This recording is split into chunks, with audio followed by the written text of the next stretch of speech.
Réunion de la banlieue de Lubumbashi, Katumbi et Kyungu, grands absents autour de Joseph Kabila, s'adressant hier aux notables du Katanga au sujet des enjeux de 2016. Joseph Kabila, le moment venu, Jésus viendra.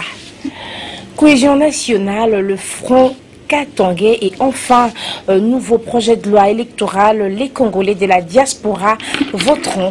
Voilà tout pour les titres, mesdames, messieurs. Bienvenue à cette revue de presse. Bonsoir. Le voyage du chef de l'État dans la province du Katanga en une des plusieurs tabloïds parus aujourd'hui à Kinshasa. Le potentiel affiche en manchette réunion de la banlieue de Lubumbashi, Katumbi et Kyungu, grand absent autour de Kabila.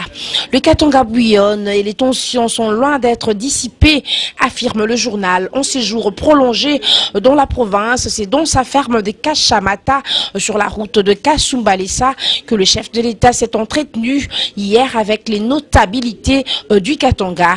Devant députés et sénateurs originaires du Katanga, Joseph Kabila fait part de ses préoccupations pour un retour au calme dans la province. Selon des indiscrétions, il serait montré évasif sur sa candidature en 2016 et silencieux sur une éventuelle révision de la Constitution. Au contraire, il aurait préféré se concentrer sur son mandat qui court jusqu'en 2016. À noter que deux grandes figures du Katanga n'ont pas fait le déplacement de la ferme de Kashamata, à savoir Moïse Katumbi et Kyungu Kumwanza.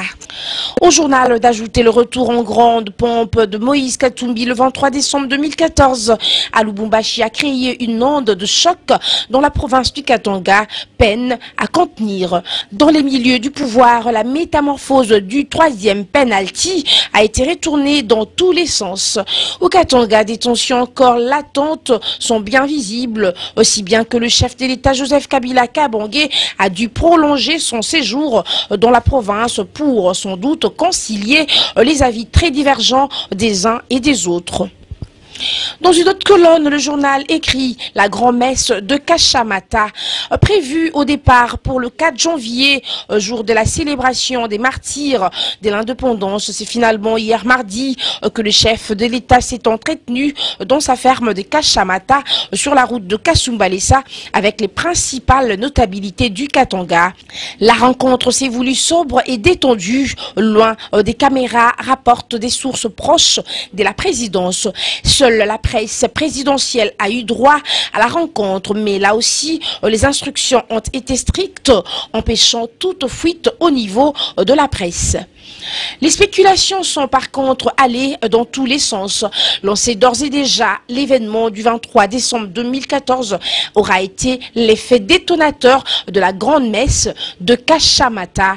Selon une source à la présidence reprise par RFI, 200 à 300 notables et hommes politiques katangais, chefs coutumiers, ministres, élus ont été conviés à la rencontre de Kashamata, chute le journal.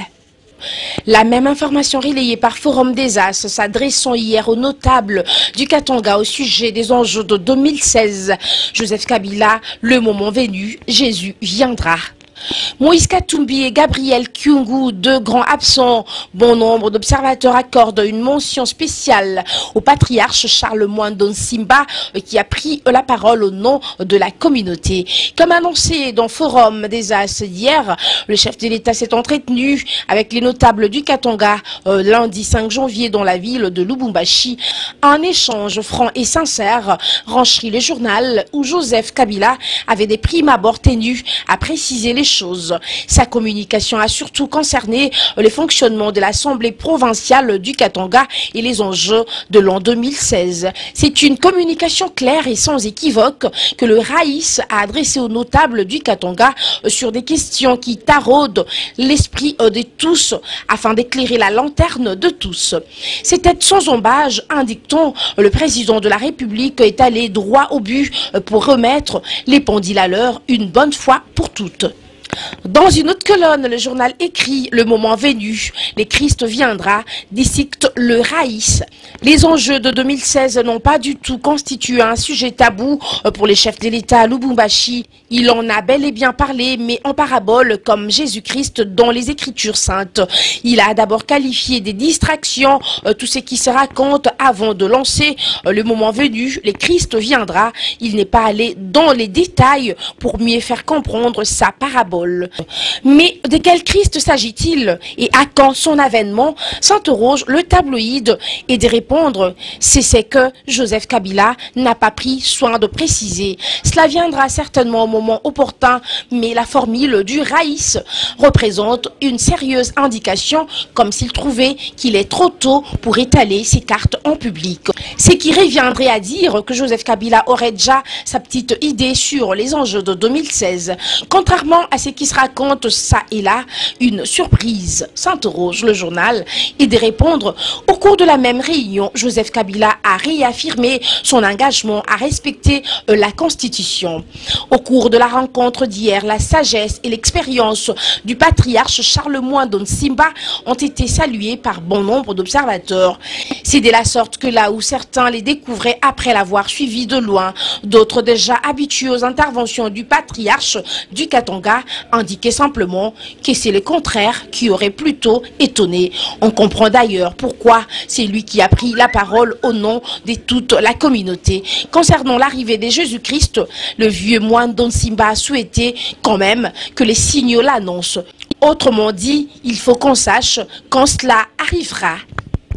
Dans le même registre, le maximum écrit cohésion nationale, le Front Katangais. En séjour dans sa province d'origine, au Katanga, depuis plusieurs jours, Joseph Kabila Kabange a de toute évidence résolu de prendre les taureaux par les cornes et de régler une fois pour toutes l'équation katangaise. À 2 ans de la fin de son second mandat à la tête de la RD Congo, le sujet vaut 1000 chandelles. Parce que ce n'est qu'un secret de polichinelle, la province d'origine du chef de l'État ne compte pas parmi celle qui lui pose le moins de problèmes.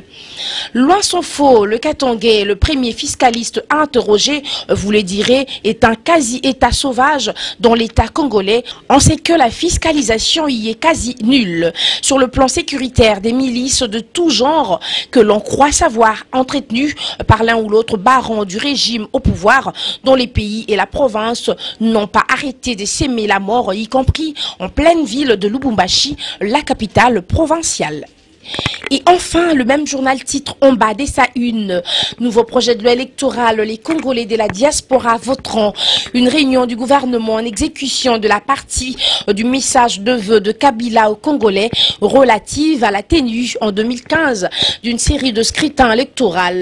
Il s'est tenu lundi 5 janvier 2015 à la Cité de l'Union africaine, renseigne le journal. Sous la présidence du Premier ministre Augustin Matata Ponyo, un seul point était inscrit à l'ordre du jour, ainsi que l'a indiqué sur les antennes de la chaîne publique le porte-parole du gouvernement Lambert Mende Omalanga.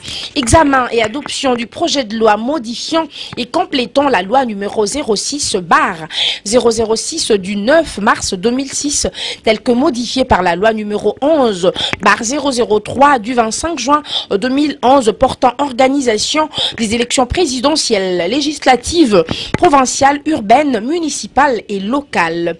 Il s'agit du projet de loi modifiant et complétant la loi numéro 06/006 du 9 mars 2006, telle que modifiée par la loi numéro 11/003 du 25 juin 2011 portant organisation des élections présidentielles, législatives, provinciales, urbaines, municipales et locales.